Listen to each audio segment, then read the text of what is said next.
In this episode of Highlight Sundays, social media PSAs and mobile news.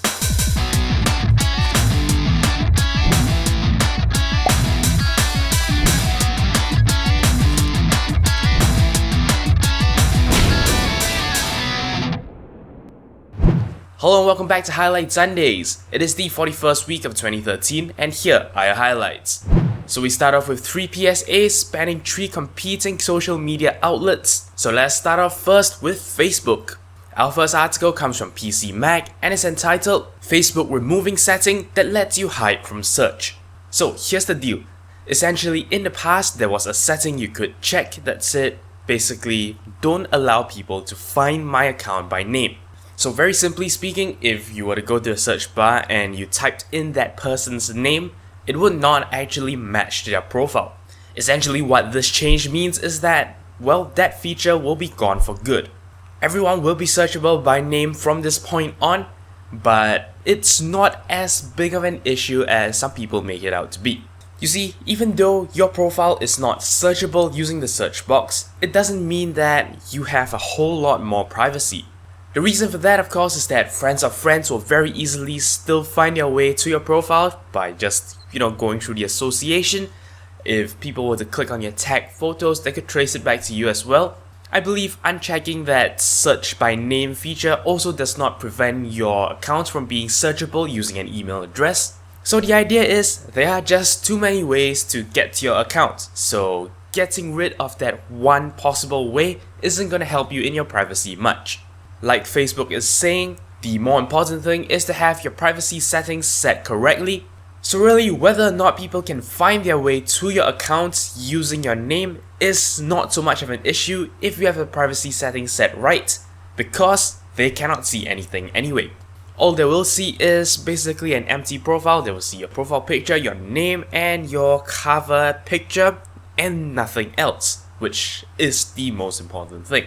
So I guess this is just a heads up to those of you who are using the block search by name feature.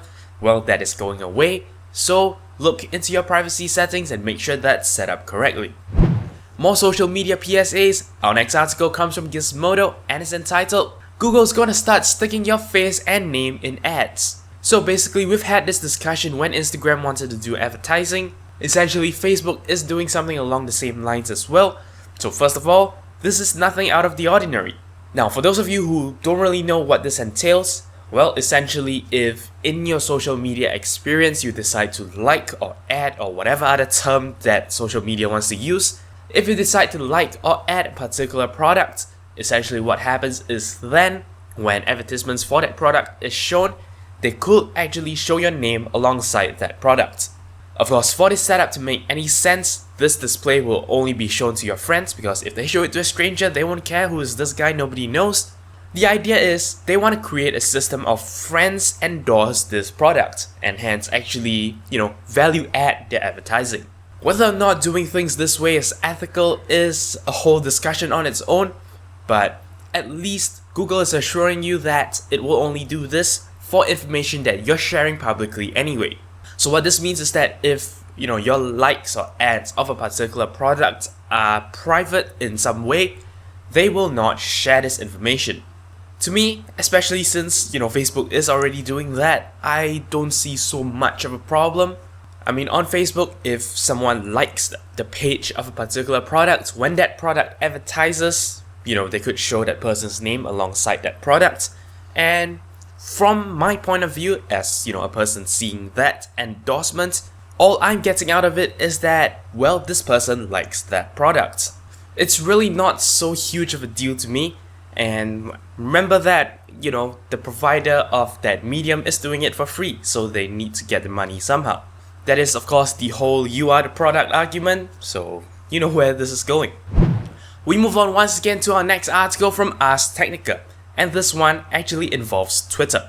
This article is entitled New York Comic Con tells its attendees not to fret after it ghost tweets for them. Now I actually watched this kind of unfold on Twitter, so it's interesting to see this being reported. Anyway, here's how the whole issue went down. Attendees to the New York Comic Con event could actually register their social media accounts with Comic Con. In doing so, I guess they actually had to approve some form of access to New York Comic Con, and essentially, well, the thing they approved access to also had the permission to actually post tweets, post Facebook statuses in their name. As a result, some people realized that they were tweeting things they never tweeted, and they got kinda mad at, the Comic Con organizing committee. The issue, of course, is that these were kind of endorsement tweets for the actual Comic Con event.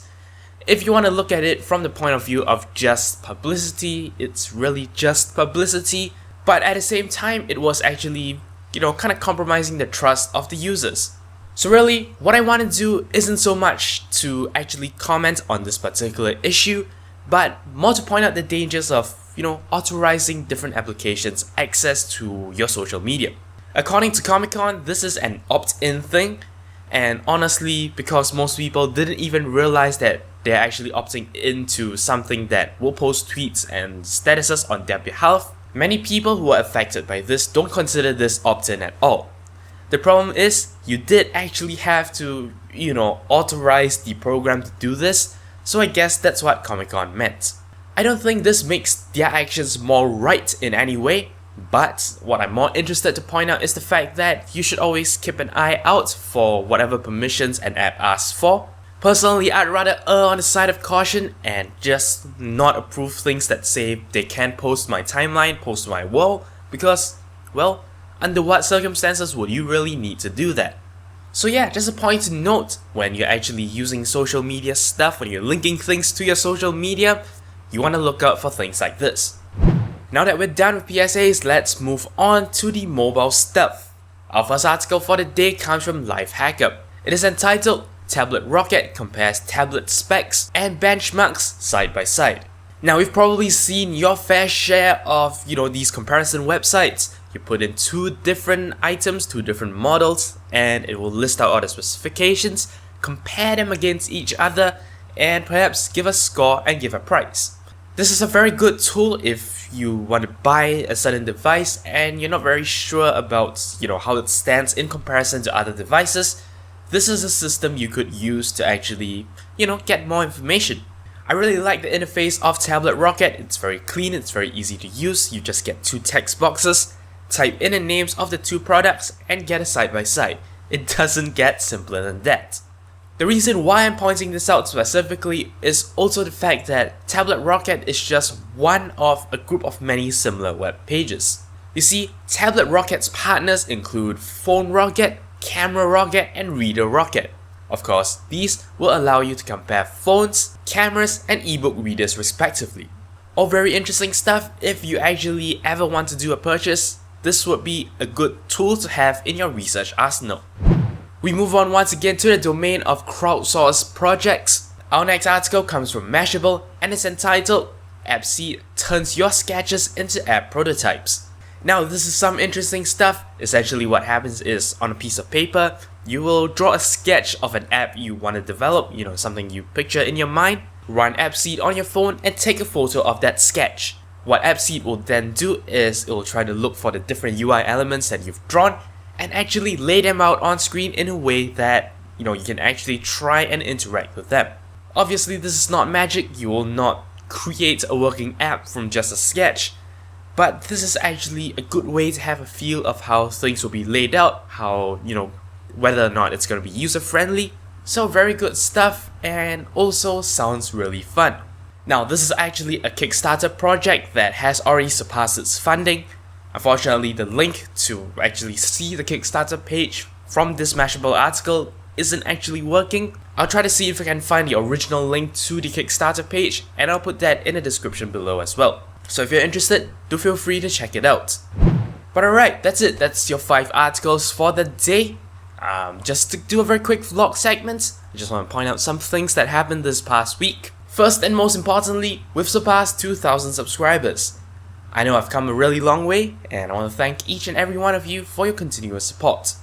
Now, another thing that happened that was quite a bit more embarrassing than that was the fact that 2 of my Wednesday videos that were scheduled went up on the same day.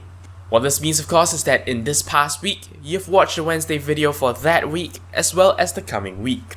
My original plan, as you would have seen from, tweets on the official Twitter page, as well as, a post on the YouTube timeline, I was saying that because of that, we wouldn't have a Wednesday video this week. But I thought, hey, we've just surpassed 2,000 subscribers, let us make that a little celebration thing. So instead of actually skipping out on the Wednesday video this week, I'm gonna shift the entire schedule. You will get a Wednesday video this week, and so on. I guess that's not really a huge thing to be considered a 2,000 subscriber celebration, but just a little gesture. Hopefully you appreciate it. Anyway, that's all there is for this episode of Highlight Sundays. If you have any comments, queries, or suggestions, feel free to leave a comment in the comment section below. Don't forget to check out the official Twitter account for this channel at twitter.com/0612tv. As always, I appreciate every like, favorite, and subscription you give me. But until next time, you're watching 0612TV.